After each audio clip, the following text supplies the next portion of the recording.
Shalom Bapak Ibu. Baik, kita akan belajar firman Tuhan. Buka bersama dengan saya 1 Tesalonika 5 ayat yang ke-17. 1 Tesalonika 5 ayat 17 kita akan belajar, ada satu isi hati Tuhan di sini untuk kita perhatikan baik-baik. 1 Tesalonika 5 ayat 17. Satu ayat yang paling singkat tapi mantap. Demikian firman Tuhan saya bacakan. Tetaplah berdoa. Tetaplah berdoa. Saudara, saya percaya kalau masalah doa tidaklah asing bagi kita. Kita semua adalah orang-orang yang pasti rajin berdoa. Apalagi kita ini orang-orang karismatik. Adalah sangat aneh kalau orang karismatik ditemukan jarang berdoa. Kan begitu. Doa itu adalah suatu hal yang pasti mendarah daging bagi kita. Nah, cuma saudara, saya mau sampaikan bahwa jangan hanya sekedar bisa berdoa, tapi milikilah doa yang menghasilkan perubahan. Milikilah doa yang menghasilkan perubahan. Kalau kehidupan doa kita tidak mengalami jamahan Tuhan di dalamnya, perhatikanlah, sangat dimungkinkan sekali kita akan cari kuasa yang lain. Kalau kehidupan doa kita tidak mengalami jamahan Tuhan di dalamnya, maka sangat dimungkinkan sekali kita akan cari kuasa yang lain. Oleh karena itu mulai hari ini, pikirkanlah bagaimana menghasilkan sesuatu di dalam doa saudara. Amin Bapak Ibu. Di ayat yang lain Yakobus 5:16 dikatakan doa orang yang benar, bila dengan yakin didoakan sangat besar kuasanya. Nah saudara, berbicara tentang doa, ada dua hal yang akan kita pelajari hari ini. Yang pertama adalah prinsip doa, yang kedua adalah model doa. Prinsip doa dan model doa ini tidak bisa dilepaskan. Dua-dua itu saling berkaitan satu dengan yang lain. Nah, apa itu prinsip doa? Prinsip doa adalah hal-hal yang berkaitan dengan kehidupan si pendoanya. Kalau dikatakan prinsip berarti tidak bisa ditawar, harus ada dalam kehidupan si pendoanya. Contohnya saudara ya, saya temukan di sini ada 4 paling tidak prinsip doa atau sesuatu yang harus dimiliki oleh seorang pendoa. Yang pertama, harus hidup kudus. Itu nggak bisa ditawar. Harus hidup kudus. Kalau tidak, maka doanya tidak akan didengar. Buka Yesaya 59 ayat 1 sampai 2. Yesaya 59 ayat 1 sampai ayat yang kedua. Dikatakan di sana, sesungguhnya tangan Tuhan tidak kurang panjang untuk menyelamatkan dan pendengaran tidak kurang tajam untuk mendengar. Tetapi yang merupakan pemisah antara kamu dan Allahmu ialah segala kejahatanmu, dan yang membuat dia menyembunyikan terhadap kamu sehingga ia tidak mendengar ialah segala dosamu. Ini prinsip pertama yang harus dimiliki oleh kehidupan seorang pendoa, harus hidup kudus. Kalau tidak, doanya nggak didengar. Yang kedua, tidak bimbang. Pada waktu dia berdoa, dia percaya Tuhan itu bekerja. Yakobus 1 ayat 6 sampai 7. Yakobus 1 ayat 6 sampai 7. Ini supaya doa-doa kita itu punya power. Tidak ada gunanya kalau kita berdoa, tidak ada power Tuhan. Sia-sia kita doa. Yakobus 1 ayat 6 sampai 7 dikatakan, hendaklah ia memintanya dalam iman dan sama sekali jangan bimbang. Sebab orang yang bimbang sama dengan gelombang laut yang diombang-ambingkan kian kemari oleh angin. Orang yang demikian janganlah mengira bahwa ia akan menerima sesuatu dari Tuhan. Kalau kita bimbang sedikit saja, Alkitab katakan orang seperti itu tidak akan menerima sesuatu dari Tuhan. Jadi tidak boleh bimbang, harus mantap. Contoh bimbang itu apa Bapak Ibu? Contoh bimbang yang sering kali kita lakukan tiap hari. Pada waktu kita selesai doa, kita masih mengeluhkan lagi yang kita doakan. Itu dia. Kita masih mengeluhkan lagi yang kita doakan. Itu sama dengan saudara tidak doa. Waktu doa mantap. Tuhan kuserahkan masalahku dalam tanganmu dalam nama Yesus, amin. Begitu buka mata lihat kenyataan. Aduh kok lama ya. Aduh kok gini ya. Itu saudara mematahkan doa saudara sendiri. Ingat Bapak Ibu, pada waktu kita berdoa, Tuhan itu kerja. Beliau itu kerja. Cuman kalau Tuhan kerja itu tidak kelihatan. Iman itu adalah mempercayai pekerjaan Tuhan yang tidak bisa kita lihat. Kalau kita bisa lihat ya nggak perlu iman saudara. Ingatlah pada waktu saudara berdoa, doa saudara di tangan Tuhan, Tuhan langsung kerja. Masalah cara dan waktu Tuhan itu urusan dia, bukan urusan kita. Amin. Tugas kita apalah? Percaya. Nanti Tuhan akan nyatakan kehendaknya tepat pada waktunya. Tidak boleh bimbang. Kalau kita bimbang, Alkitab tadi katakan tidak dapat apapun dari Tuhan. Ini prinsip yang kedua. Yang ketiga, tekun. Hamba Tuhan atau pendoa harus tekun karena ada beberapa doa yang sekali dinaikkan belum tembus. Harus terus sampai kapan? Sampai tembus. Apalagi kalau masuk doa peperangan rohani. Buka di dalam Yesaya 50 ayat 4. Yesaya 50 ayat 4. Di sini kita belajar bagaimana seorang murid yang dibimbing Tuhan, dia itu tiap hari. Yesaya 54 dikatakan, Tuhan Allah memberikan kepadaku lidah seorang murid supaya dengan perkataan aku dapat memberi semangat baru kepada orang yang letih lesu. Setiap pagi ia, apa saudara? Mempertajam pendengaranku untuk mendengar seperti seorang murid. Ini posisi lagi doa dia. Setiap hari. Jadi dia selalu kontak dengan Tuhan tiap hari. Ya. Ini tidak bisa lepas dari kehidupan si pendoa. Ini prinsip, tidak bisa ditawar. Yang ketiga adalah intim dengan Tuhan. Intim dengan Tuhan berarti melekat dengan firman dan pribadi Tuhan. Yohanes 15 ayat 7. Yohanes 15 ayat yang ke-7. Yohanes 15 ayat 7 dikatakan, jikalau kamu tinggal di dalam aku dan firmanku tinggal di dalam kamu, mintalah apa saja yang kamu kehendaki dan kamu akan menerimanya. Kita harus intim dengan Tuhan, baik dalam doa, penyembahan, dan membaca Alkitab. Tanpa itu tidak bisa. Jadi saudara, kalau bicara tentang prinsip doa, ini berkaitan tentang kehidupan si pendoa masing-masing.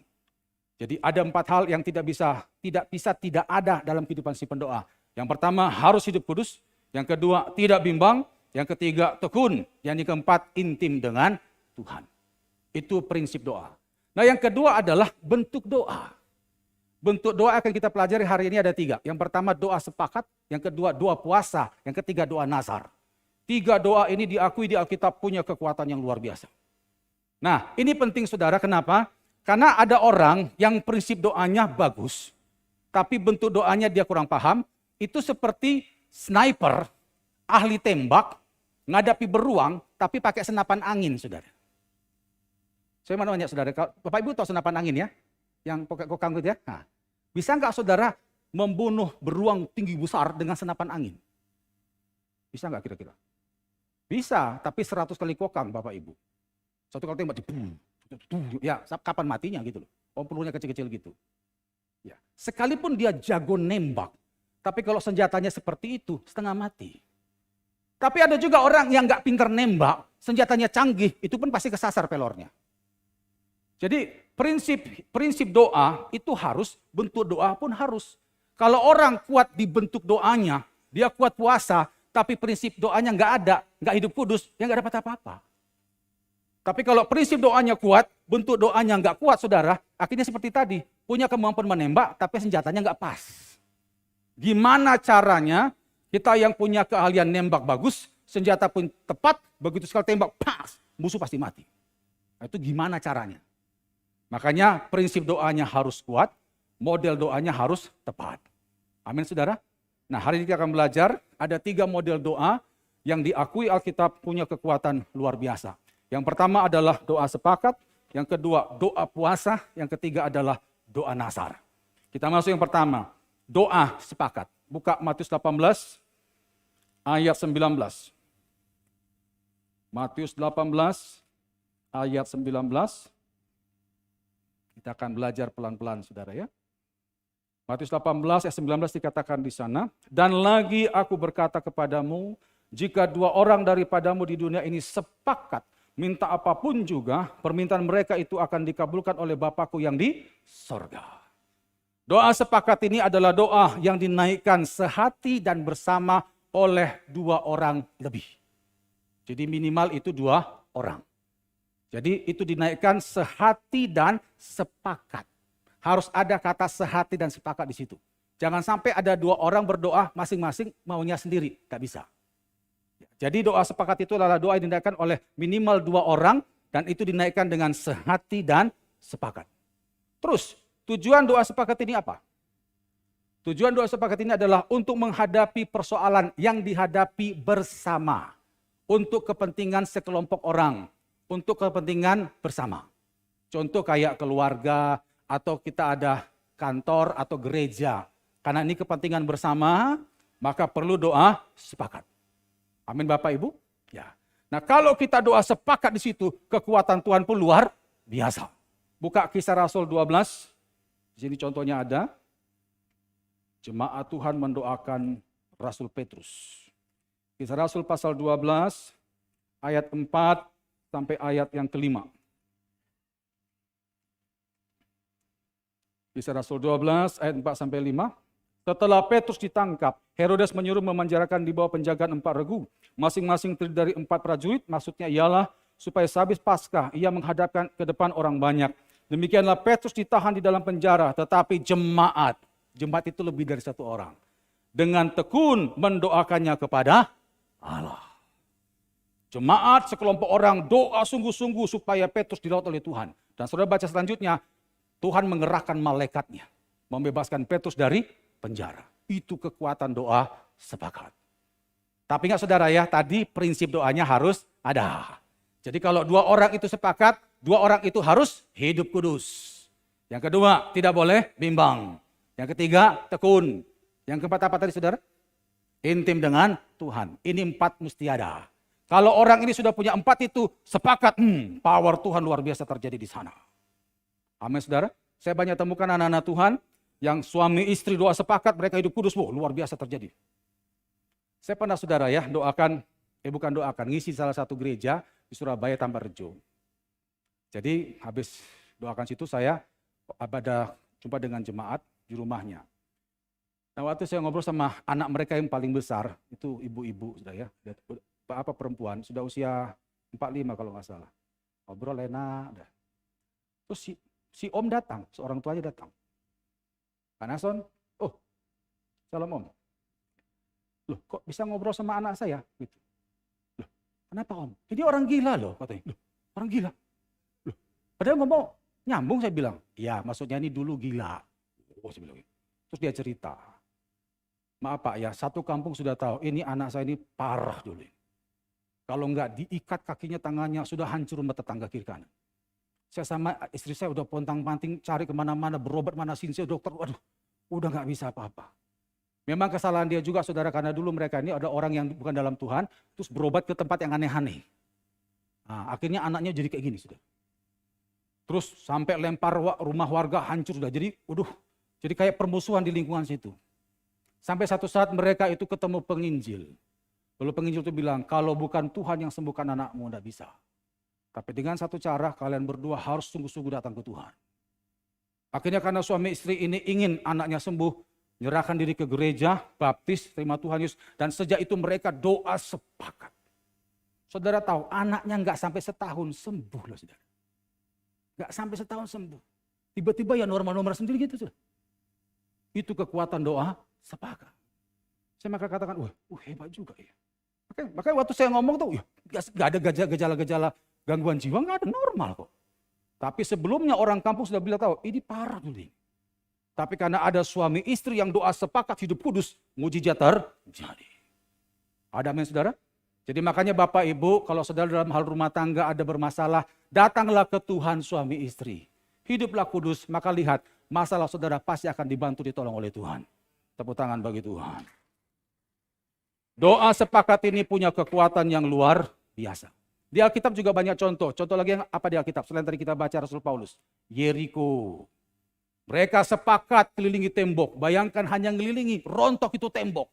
Wah itu kalau bukan kuasa Tuhan tidak mungkin. Tapi mereka sepakat hidup kudus.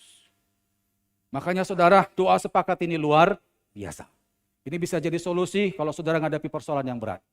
Yang kedua adalah doa puasa. Doa puasa. Saudara, doa puasa ini banyak kita lakukan, apalagi sekarang ini kan lagi puasa.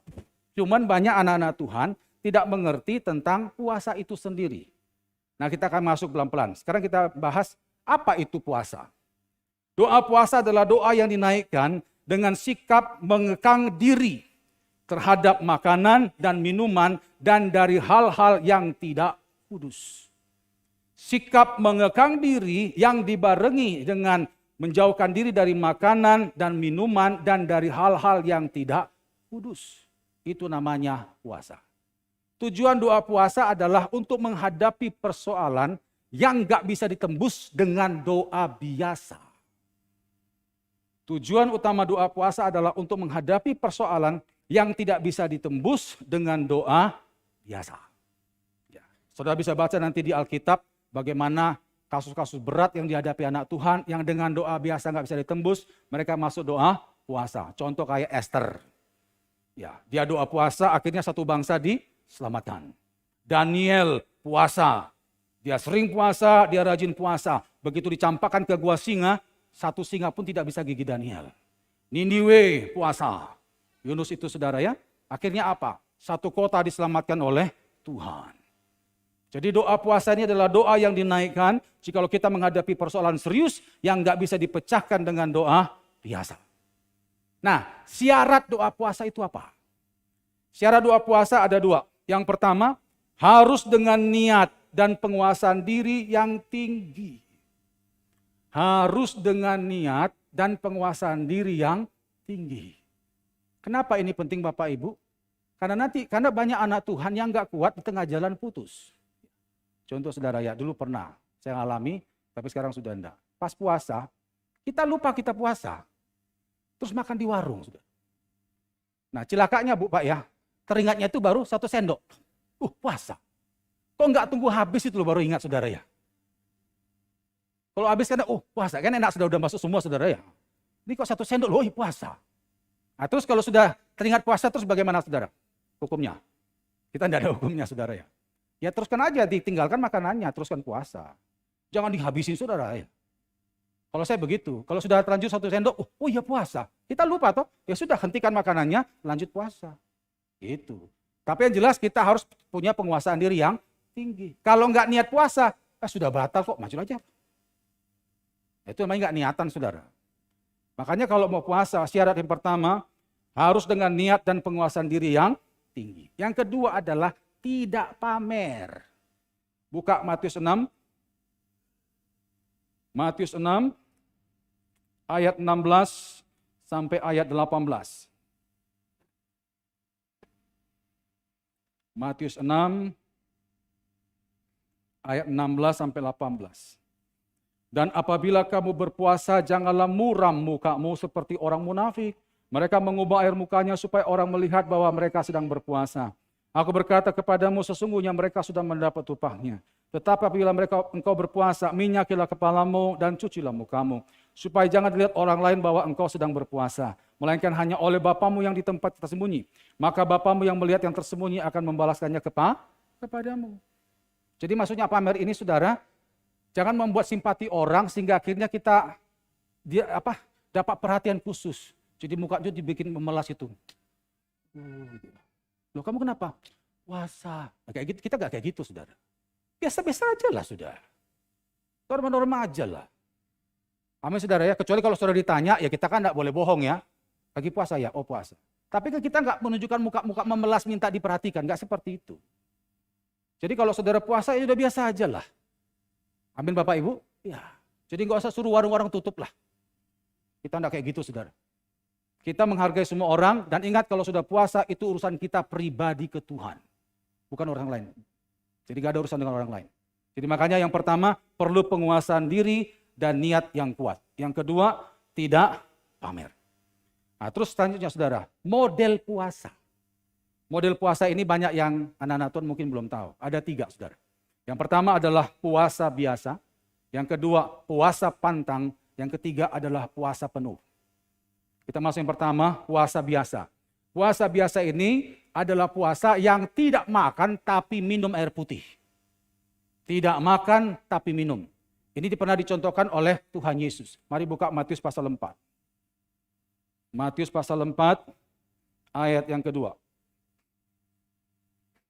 Matius pasal 4 ayat 2 dikatakan di sana. Dan setelah berpuasa 40 hari dan 40 malam, akhirnya apa saudara? Laparlah Yesus. Tidak ditulis di sana lapar dan hauslah Yesus, tidak. Jadi makanya banyak penafsir berkata kemungkinan besar 40 hari 40 malam Tuhan Yesus itu minum tapi tidak makan. Laparlah Yesus. Jadi puasa biasa ini seringkali kita hamba-hamba Tuhan pakai bahasa itu ya. Puasa biasa itu tidak makan tapi boleh minum. Minumnya air putih saudara ya, bukan jus. Kalau jus ya sama dengan makan saudara, ya. Air putih. Terus yang kedua adalah puasa pantang. Puasa pantang ini adalah puasa yang boleh makan tapi serba tawar. Boleh makan dan minum tapi serba tawar. Ya. Contohnya adalah puasa Daniel. Buka Daniel 10. Daniel pasal 10 ayat 1 sampai 3. Daniel 10 ayat 1 sampai 3. Pada tahun ketiga pemerintahan Quraisy, raja orang Persia, suatu firman dinyatakan kepada Daniel yang diberi nama Belsasar. Firman itu benar dan mengenai kesusahan yang besar. Maka dicamkannyalah firman itu dan diperhatikanlah penglihatan itu. Pada waktu itu aku Daniel berkabung 3 minggu penuh. Makanan yang sedap tidak kumakan. Makanan yang sedap tidak kumakan. Daging dan anggur tidak masuk ke dalam mulutku dan aku tidak berurap sampai berlalu 3 minggu penuh. Makanan yang sedap tidak kumakan. Jadi dia makan serba tawar yang gak enak. Contoh saudara ya, nasi putih sama telur rebus. Nah itu. Atau nasi putih sama sayur pecel tapi nggak pakai kuah pecel. Sayurnya tok, sayur rebus. Nah itu dia. Kalau bahasa sehari-hari kita sering bilang puasa mutih. Amin saudara ya. Jadi seperti itu namanya puasa pantang. Jadi serba rebus, nasi sama telur rebus. Itu yang sering saya lakukan. Nggak pakai kecap. Kalau pakai kecap enak saudara. Ya. Jadi nasi sama telur rebus saja atau tempe rebus, tahu rebus. Nah itu aja saudara. Makanya saudara sebenarnya tidak ada anak Tuhan yang nggak bisa puasa. Sekalipun saudara kena sakit mah, bisa puasa kan? Ya puasa pantang itu. Pak, saya lagi minum obat, ya puasa pantang. Yang penting apa? Selain bentuk doa, prinsip doa itu yang diutamakan. Harus hidup kudus, tekun doanya. Sehingga nanti begitu kita terapkan model doa puasa, nah ini luar biasa. Amin saudara ya. Jadi puasa pantang itu adalah puasa yang boleh makan, boleh minum, tapi serba tawar. Nah yang ketiga adalah puasa penuh. Ini kita semua sudah tahu, puasa yang tidak makan, tidak minum. Ini semua rata-rata kita sudah tahu. Nah selanjutnya saudara, kita kalau mau puasa itu perlu ada persiapan. Jadi enggak ujuk-ujuk kita puasa, enggak. Ada persiapan. Apa persiapannya? Ada 3. Yang pertama, tentukan tujuan puasanya. Kita ini puasa untuk apa? Bapak Ibu kalau perhatikan dalam perjanjian lama, kalau Israel itu puasa, pasti ada tujuannya. Kayak Esther disuruh puasa rakyat Israel karena dia mau menghadapi Ahasiweros. Niniwe juga puasa minta belas kasihan Tuhan. Ada banyak tujuan puasa. Nah waktu saudara puasa, apa tujuannya? Ada juga yang puasa tujuannya untuk pengendalian diri. Ada. Nah makanya saudara harus tentukan dulu, Tuhan aku puasa untuk ini. Terus yang kedua, tentukan jenis puasanya. Ini janjian saudara dengan Tuhan. Hari ini waktu saudara mau puasa apa? Puasa penuhkah? Puasa pantangkah? Atau puasa biasa? Jangan ganti-ganti loh saudara. Ya. Karena nggak kuat puasa penuh lah. Puasa biasa aja apa? Puasa pantang lah. Besok makan dikit-dikit gitu. Nggak bisa. Kalau puasa penuh ya puasa penuh. Puasa pantang. Puasa biasa, puasa biasa. Amin. Jadi kita yang ngomong dengan Tuhan langsung. Jadi yang pertama tujuannya. Yang kedua jenis puasanya. Lalu yang ketiga waktu puasanya. Nah bicara masalah waktu ini gini saudara. Puasa penuh dan puasa biasa hitungannya jam. Puasa penuh tidak makan tidak minum dan puasa biasa yang tidak makan tapi minum itu hitungannya jam. Tadi Ibu Gembala ceritakan masalah dari pagi sampai sore apa. Ada juga dari jam 6 pagi sampai jam 6 sore. Ada juga dari jam 6 sore sampai jam 12 siang. Ada. Nah kebanyakan teman-teman saya di Surabaya itu 6 sore sampai jam 12 siang. Itu lebih aman, tapi jamnya lebih panjang, 18 jam. Tapi tidak mengganggu kegiatan kita, karena jam 12 siang sudah buka. Kalau kita jam 6 pagi sampai jam 6 sore puasa, itu aktivitas terganggu juga saudara, karena kita capek. Tapi kalau dari jam 6 sore sampai jam 12 siang, 18 jam, tapi saudara tidak capek waktu aktivitas dari jam 6 sore sampai jam 6 pagi sampai jam 6 sore. Karena sudah terisi perutnya pada waktu 12 siang. Nah itu kalau doa biasa dan juga puasa biasa dan puasa penuh. Jadi hitungannya jam. Tapi kalau puasa pantang saudara, hitungannya hari. Jadi contoh misalnya kita doa pada Tuhan, Tuhan aku besok mau doa pantang, puasa pantang. Aku hanya makan yang serba tawar. Bisa tentukan nasi sama telur atau nasi sama sayur rebus. Selama seminggu Tuhan. Jadi selama seminggu itu saudara, Saudara mau makan satu hari 3 kali, 5 kali, 6 kali silakan. Tapi makanannya ya itu. Yang rebus-rebus itu. Nggak boleh makan capcay, nasi goreng nggak boleh saudara. Nanti setelah seminggu baru saudara bisa makan normal. Kira-kira lebih enak mana saudara? Bapak Ibu, lebih enak mana? Hah? Saya lebih enak puasa pantang, puasa biasa. Puasa pantang itu nahan keinginan saudara, woi. Kalau kita puasa penuh saudara ya, tidak makan, tidak minum, tertahan keinginan itu cuma 1 hari. Sorenya kita bisa makan bebas, mau makan capcay, nasi goreng bisa. Tapi kalau puasa pantang, nahan keinginan itu loh saudara. Itu seminggu. Ada nasi goreng lewat, tek, waduh. Wah, tahu tek loh. Besok nasi telur, lama-lama bengkak juga bisulan kita ini. Itu seminggu nahannya saudara. Tapi itulah pilihan kita. Tapi yang jelas saudara, sesuai dengan kesehatan saudara, saudara bisa pilih. Saudara mau puasa yang mana? Mau puasa penuh, puasa pantang, atau puasa biasa. Tapi ingat saudara, persiapannya ada. Harus tentukan tujuannya, tentukan jenis puasanya, dan tentukan waktunya. Tanpa persiapan ini, engkau puasa itu sama dengan diet saudara. Kita kalau nggak ada omong-omong dengan Tuhan, tujuan puasa apa, jenis puasa apa, lalu tiba-tiba nggak makan, nggak minum, itu diet namanya. Ya, makanya kita nih kalau puasa beda dengan yang lain. Kita harus punya janji dengan Tuhan. Tujuannya ini Tuhan, jenis puasanya ini Tuhan, waktunya ini Tuhan. Baru kita jalani puasa kita. Amin Bapak Ibu. Dan perhatikanlah, orang yang puasa Tuhan itu luar biasa. Saya kalau hari ini saudara, kebanyakan saya puasa pantang. Karena nyangkut juga kesehatan saya. Tapi saya melihat begitu saya puasa pantang saudara, itu hikmat luar biasa sekali. Selain kita dapatkan urapan, kita pun sehat. Karena kita menjaga makanan kita lebih baik. Ada amin saudara? Saudara nanti bisa terapkan itu. Jadi contoh kedua, doa yang punya power itu adalah doa puasa. Yang ketiga, yang terakhir adalah doa nasar. Doa nasar ini diakui di Alkitab punya kekuatan yang luar biasa. Ya. Doa nasar itu adalah doa yang dinaikkan dengan suatu janji akan memberikan sesuatu atau melakukan sesuatu jika doa tersebut dijawab. Sekali lagi, doa nasar adalah doa yang dinaikkan dengan suatu janji akan memberikan sesuatu atau melakukan sesuatu jika doa tersebut dijawab. Jadi ada satu ketetapan di hati kita ingin memberikan sesuatu ke Tuhan kalau doa kita itu dijawab. Contoh di Alkitab, Yakub, dan juga yang kedua, Hana. Kita tahu bersama kan Hana gak punya anak. Lalu dia berjanji, Tuhan kalau engkau berikan aku anak, anak itu akan kuserahkan menjadi nasir Allah. Akhirnya lahirlah siapa saudara? Samuel.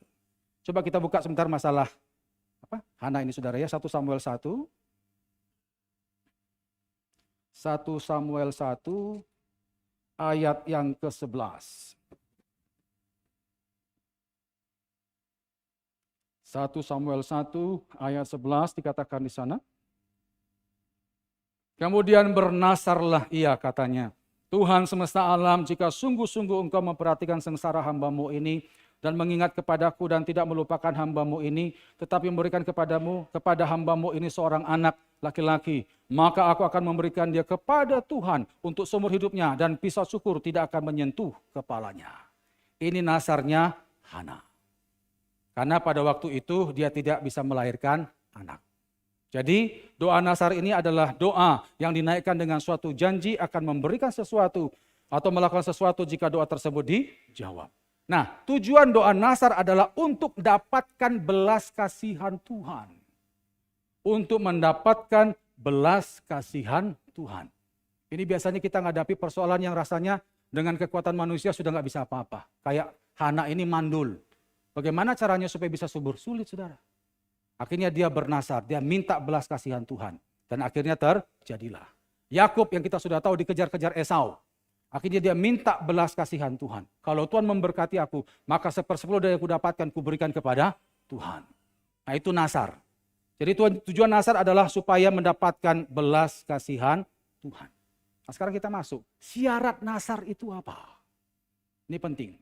Ada 3 syarat untuk kita bernasar. Yang pertama, pikirkan yang matang sebelum bernasar. Pikirkan yang matang sebelum bernasar. Buka Pengkhotbah 5 ayat 4. Pengkhotbah 5 ayat 4. Dikatakan di sana, lebih baik engkau tidak bernasar daripada bernasar tetapi tidak menepatinya. Lebih baik engkau tidak bernasar daripada bernasar tapi tidak menepatinya. Jadi pikir panjang. Jangan sampai kita sudah terlanjur bernasar tapi nggak bisa ditepati. Atau mungkin kita sudah bernasar ternyata salah. Contoh di Alkitab siapa saudara? Yefta. Nanti bisa baca Hakim-Hakim 11. Dia berkata, Tuhan, kalau aku menang menghadapi musuhku, maka yang pertama keluar dari rumahku, ku persembahkan menjadi korban bagi Tuhan. Yang pertama keluar dari rumahku. Dipikirnya kucingnya yang keluar. Tapi ternyata siapa? Anaknya perempuan. Hancur hati dia. Dia asal ngomong gak mikir panjang. Makanya saudara, sebelum bernasar, pikir matang dulu. Yang kedua, kalau sudah bernasar harus ditepati. Kalau sudah bernasar harus ditepati. Tidak ada alasan untuk tidak menepati. Pengkhotbah 5 ayat 3. Pengkhotbah 5 ayat 3. Kalau engkau bernasar kepada Allah, janganlah menunda-nunda menepatinya. Karena ia tidak senang kepada orang-orang bodoh. Tepatilah nasarmu. Kalau kau sudah bernasar kepada Allah, janganlah menunda-nunda menepatinya. Karena ia tidak senang kepada orang-orang bodoh. Tepatilah nasar. Saya dulu saudara waktu kuliah punya teman. Kita kebetulan kan ada kelompok tumbuh bersama. Jadi anak-anak Tuhan sekitar 4-5 orang kita bahas firman Tuhan. Nah ada satu teman kami dari Medan. Dia cari kerja di Surabaya setengah mati. Padahal dia bukan orang bodoh. IP-nya itu 3 lewat saudara. Keluar dari Sumatera sana. Tapi kenapa kok cari kerja kok susah ya Sonia? Bahkan kemarin waktu dia cerita ke kami saudara waktu itu, dia cerita kalau sudah melewati tes di salah satu bank. Dan semua itu gugur, tinggal dia tok yang tersisa. Semua sudah gugur, dia sudah masuk ke ujian finalnya. Itu pun tidak jadi. Salahku itu apa ya? Saya bilang ya coba kau koreksi diri, puasalah. Siapa tahu mungkin bisa dapat sesuatu gitu. Dan dia cerita gini, aku pernah ditegur Tuhan waktu aku doa, ini menyangkut nasar. Apakah betul itu Son? Loh, kau nasar apa? Jadi dia pernah bernasar dan ternyata nggak ditepati. Saya bilang, ya itu salah. Ada ceritakan nasar gini saudara, dia pernah berjanji pada Tuhan, kalau Tuhan memberikan aku jalan untuk masuk di salah satu perusahaan besar di Medan, itu perusahaan perkebunan saudara, karena dia dari Medan. Kebetulan perusahaan itu dekat dengan rumahnya, jadi dia enaklah bisa dapat kerjaan di situ. Kalau aku bisa masuk di perusahaan ini Tuhan, gaji pertamaku ku serahkan ke Tuhan. Itu nasarnya dia. Ternyata apa? Masuk saudara. Memang karena dia pintar. Tapi begitu dia masuk, terima gaji, adiknya sakit. Nah, mamanya merengek-rengek. Berikanlah uangmu untuk pengobatan adikmu itu. Loh mak, ini untuk nasar. Tuhan kan ngerti. Nah, Tuhan ngerti kok, untuk kebaikan ini kan mengasihi. Akhirnya kalau debat dengan mamanya, udah dikasih. Saudara, 3 bulan dipecat sudah. Dan sejak itu cari kerjaan setengah mati sudah. Ini bukan bicara masalah kasih, ini janji kita ke Tuhan sudah. Makanya kalau bernasar jangan main-main. Lebih bagus jangan bernasar daripada kita bernasar tidak menepati. Dia bolak-balik sudah puluhan kali sudah ajukan aplikasi pelamaran, ditolak semua. Saya bilang gini, oke lah, karena kau dulu berjanji dapat gaji pertama atau pendapat pertama serahkan ke Tuhan, kita berdoa. Supaya kau dapat kerjaan, entah apa kerjaannya itu, nah penghasilan pertamamu kasih ke Tuhan. Akhirnya kami saudara, kelompok tumbuh bersama itu ada sekitar 4-5 orang, kami doa sepakat, Tuhan tolong teman kami ini, berikan dia satu kerjaan Tuhan supaya dia bisa lunasi nasarnya itu. Dijawab saudara, dia dapat satu usaha kecil, dia jual gula merah itu, nah laku, terus hasil pertama bulan itu dia serahkan ke gereja. Saudara tahu setelah itu dia ngajukan lamaran ke perusahaan farmasi di tempat kami, di tempatnya teman saya, diterima. Setelah itu mulai bagus ekonominya. Tapi situ jadi pelajaran, kalau kita sudah bernasar, jangan pernah tidak ditepati. Walat nanti. Lebih bagus gak usah bernasar daripada bernasar tapi tidak ditepati. Jadi ini syarat yang kedua, kalau sudah bernasar harus ditepati. Terus yang ketiga, syarat nasar. Persembahan nasar yang diberikan harus yang baik. bukan yang cacat. Persembahan Nasar itu harus yang baik dan bukan yang cacat. Buka Imamat 22. Imamat 22 ayat 21. Imamat 22 ayat 21. Dikatakan di sana, juga apabila seorang mempersembahkan kepada Tuhan korban keselamatan sebagai pembayar nasar khusus atau sebagai korban sukarela dari lembu atas atau kambing domba, maka korban itu haruslah yang tidak bercela, supaya Tuhan berkenan akan dia, janganlah badannya bercacat sedikitpun. Persembahan nasar kita ke Tuhan harus yang baik dan tidak boleh yang cacat atau yang buruk. Pemahamannya itu gini saudara, kalau kasih persembahan nasar ke Tuhan, jangan terlalu murah dan juga jangan terlalu mahal. Jangan terlalu murah sehingga kita menyepelekan, jangan terlalu mahal sehingga kita tidak bisa nepati. Berikan tuh yang di tengah-tengah, memang berat tapi bisa. Contoh gini saudara ya, jangan kasih begini.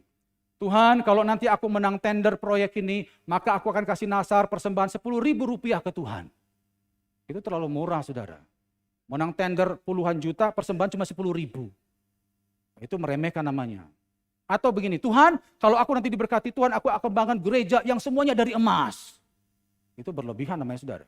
Sampai kakek nenek pun akan terjadi itu. Jadi kita jangan kasih persembahan yang terlalu rendah dan juga jangan terlalu muluk-muluk sehingga kita nggak bisa menepati. Jangan seperti itu. Yang biasa saja memang berat tapi bisa. Kayak contoh teman saya tadi kan, gaji pertama ku berikan ke Tuhan. Itu memang berat tapi bisa. Jadi makanya kalau kasih persembahan nasar ke Tuhan, berikanlah yang baik dan bukan yang cacat atau yang buruk. Bisa ngerti Bapak Ibu? Amin? Ya. Jadi berikan yang kita bisa lakukan dan itu yang terbaik. Sekarang kita masuk yang terakhir. Apakah nasar bisa dibatalkan? Apakah nasar bisa dibatalkan? Nah banyak kita punya pemahaman kalau doa nasar itu nggak bisa dibatalkan. Jawabannya saudara, bisa dibatalkan dan juga bisa juga tidak dibatalkan. Saya akan baca saudara ya. Jika yang bernasar laki-laki, maka nasarnya tidak bisa dibatalkan. Buka Bilangan 30. Bilangan 30 ayat yang kedua. Bilangan 30 ayat yang kedua. Apakah nasar itu bisa dibatalkan? Jawabannya ada yang bisa, ada yang tidak. Hukum yang pertama, Bilangan 30 ayat 2. Apabila seorang laki-laki bernasar atau bersumpah kepada Tuhan, sehingga ia mengikat dirinya kepada suatu janji, maka janganlah ia melanggar perkataannya itu, haruslah ia berbuat tepat seperti yang diucapkannya. Kalau yang bernasar laki-laki tidak bisa dibatalkan. Itu hukum pertama. Yang kedua, jika yang bernasar perempuan masih gadis, maka itu bisa dibatalkan oleh bapaknya. Kalau yang bernasar seorang perempuan dan masih gadis, maka nasar itu bisa dibatalkan oleh bapaknya. Kalau bapaknya masih ada. Buka Bilangan 30 ayat 3-5. Tetapi apabila seorang perempuan bernasar kepada Tuhan dan mengikat dirinya kepada suatu janji di rumah ayahnya, yakni pada waktu ia masih gadis, dan ayahnya mendengar nasar dan janji yang mengikat diri anaknya itu, tetapi ayahnya tidak berkata apa-apa kepadanya, maka segala nasarnya itu akan tetap berlaku dan setiap janji yang mengikat dirinya akan tetap berlaku juga. Tetapi jika ayahnya melarang dia pada waktu mendengar itu, maka segala nasar dan janji yang mengikat diri anaknya itu tidak akan berlaku. Dan Tuhan akan mengampuni perempuan itu sebab ayahnya telah melarang dia. Jadi kalau yang bernasar itu anak gadis, belum nikah, dia tinggal di rumah ayahnya dan ayahnya masih ada, ayahnya kurang setuju dengan nasar anaknya, maka ayahnya bisa membatalkan nasar anak gadisnya itu. Tapi kalau laki-laki tidak bisa. Amin. Itu yang kedua. Ketetapan yang ketiga. Jika yang bernasar adalah istri, seorang wanita yang sudah menikah, maka nasarnya itu bisa dibatalkan oleh suaminya. Nasarnya bisa dibatalkan oleh suaminya. Bilangan 30 ayat 6-8. Bilangan 30 ayat 6-8. Tetapi jika perempuan itu bersuami dan ia masih berhutang karena salah satu nasar atau salah satu janji yang telah diucapkan begitu saja yang mengikat dirinya, dan suaminya mendengarkan tentang hal itu tetapi tidak berkata apa-apa kepadanya pada waktu mendengarnya, maka nasarnya itu akan tetap berlaku dan janji yang mengikat dirinya akan tetap berlaku juga. Tetapi apabila suaminya itu pada waktu mendengarnya melarang dia, maka ia telah membatalkan nasar yang menjadi hutang istrinya dan janji yang diucapkan begitu saja dan yang mengikat istrinya. Dan Tuhan akan mengampuni istrinya itu. Ya. Contoh saudara ya, ini bukan masalah suami istri tapi bapak sama anak. Saya punya ada jemaat, saya kenal di Medan. Jadi anaknya itu bernasar. Saya lupa di sini nasarnya saudara. Nah setelah itu dia merasa bahwa nasarnya ini salah gitu loh. Setelah 1 minggu atau 2 minggu. Dia komunikasikan dengan bapaknya. Kebetulan bapaknya pelayan Tuhan. Bapaknya bilang, Papa kurang setuju dengan nasarmu itu nak. Terus siapa Pak? Kita datang ke Tuhan. Akhirnya datang mereka berdua ke Tuhan berlutut. Lalu bapaknya bilang, Tuhan anakku bernasar waktu lalu. Dan hari ini aku dengar, aku kurang setuju Tuhan. Dalam nama Yesus, aku batalkan nasarnya. Selesai. Bisa ngerti saudara ya? Jadi itu praktisnya kita. Kalau saudara nanti mendengar ada anak saudara yang perempuan bernasar dan saudara sebagai bapak mendengar itu nggak pas, bisa bawa anak itu datang minta ampun ke Tuhan lalu batalkan nasarnya itu. Akan selesai. Kalau tidak itu akan terus dituntut saudara. Nah ini hanya berlaku untuk anak yang perempuan dan masih gadis. Tapi kalau anak itu sudah nikah, maka pembatalan nasar bisa dilakukan oleh suaminya. Bisa ngerti Bapak Ibu ya? Oke. Terus itu hukum yang ketiga. Yang keempat, jika yang bernasar adalah janda. Perempuan yang sudah tidak punya suami, maka nasar tersebut tidak bisa dibatalkan. Kalau yang bernasar adalah seorang janda yang sudah tidak lagi bersuami, maka nasarnya tidak bisa dibatalkan. Buka di dalam Bilangan 30 ayat 9. Mengenai nasar seorang janda atau seorang perempuan yang diceraikan, segala apa yang mengikat dirinya akan tetap berlaku baginya. Jadi saudara, hukum tentang pembatalan nasar kita sudah ngerti. Jadi kalau yang bernasar laki-laki tidak bisa dibatalkan, apapun alasannya. Kalau yang perempuan masih gadis bisa dibatalkan oleh bapaknya. Kalau dia perempuan sudah nikah bisa dibatalkan oleh suaminya. Tapi kalau dia janda tidak bisa dibatalkan. Nah saudara, dari 3 model doa ini saudara bisa pilih salah satu untuk menghadapi persoalan hidup saudara. Ada doa sepakat, ada doa puasa, ada doa nasar. Yang jelas 3 doa ini punya kekuatan yang luar biasa. Kesaksian terakhir, saya punya teman namanya Bapak Pendeta Beni di Surabaya. Beliau ini dari NTT saudara ya. Beliau ini dulu kepala sekolah di salah satu daerah di NTT. Posisinya bagus. Kepala sekolah sama waktu itu mau jadi korwil atau apa gitu saudara.